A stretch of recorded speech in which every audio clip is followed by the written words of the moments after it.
been a nurse for 24 years, and I currently work on a med-surg unit.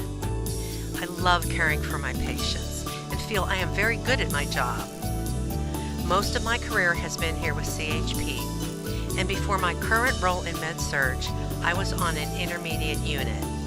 I just love being a nurse, and I hope you do too.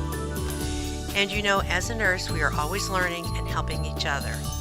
And that's why I'd like to tell you a story about a recent experience I had that really helped me grow as a nurse, even though the experience is one I hope I never repeat. The day started pretty much like any other day. I had been at work for several hours when a post-op abdominal surgery patient arrived on my unit. As was often the case, the patient had been placed on a PCA pump. On her admission assessment, she rated her pain as 5 out of 10. I was monitoring as usual for a patient on a PCA pump, and I noticed she showed signs of restlessness and was still complaining of pain. I checked the IV site and confirmed that everything was okay. I double-checked the pump settings, and then I discovered she had had only one delivery in 4 hours. So I instructed her on how to use the pump and checked back in about an hour to see if she was getting relief. She was still rating her pain as 5 out of 10. So I consulted the physician to see what else we could offer to provide relief. The physician had a consult with the pharmacist, and they agreed we should administer a continuous basal rate infusion to try to improve her pain control. An hour after giving the basal rate, I checked back again, and she was still rating her pain as the same 5 out of 10, so she wasn't noticing any relief. So I again consulted the physician who consulted the pharmacist. This time they agreed I should administer Toradol at 30 milligrams.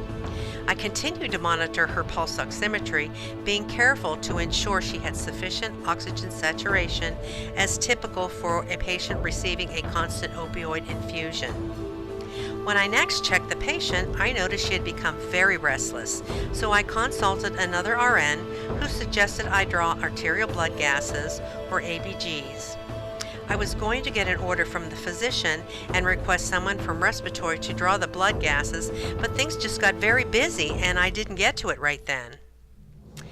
Later, I asked another RN to assist me in repositioning the patient, thinking this might bring her some relief.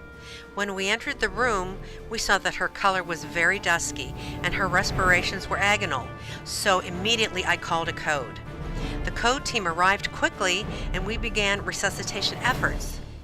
Unfortunately, despite the best efforts, the patient did not survive. I really had such a terrible feeling of loss and helplessness.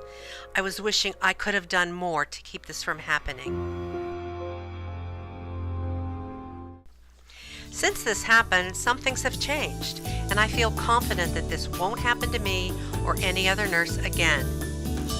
We have revised the PCA order set, which must be used in these situations.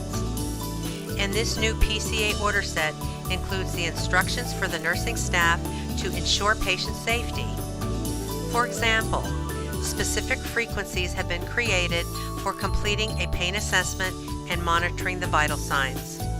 Also, the frequency and appropriate requirements for conducting the sedation assessment, respiratory assessment, and pulse oximetry are established.